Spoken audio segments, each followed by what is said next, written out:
I despair a little bit by this sort of tying of racial attitudes to political ideology. I feel that we could get headway in our conversations if we could, at least on racial issues, drop the political ideology and just deal with the morality of race. You know, the big problem we have is that historically we've had a history of racial abuse.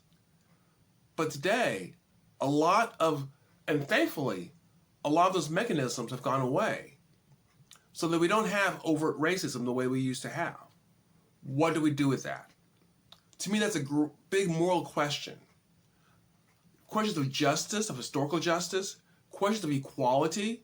You know, today we treat people without this sort of overt racism. So one group argues, well, what about equality? What about treating everyone the same, including European Americans? Now, I think that those are important moral issues to have.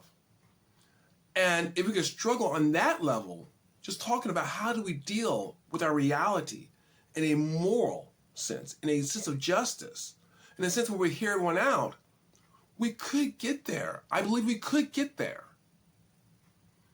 But then when the politics gets involved, and now I have to treat you as an R or a D, and you have this position as an R or D, therefore I must reject it, and the position must be evil, I don't have to consider it. You can see how that makes it harder to find an agreement.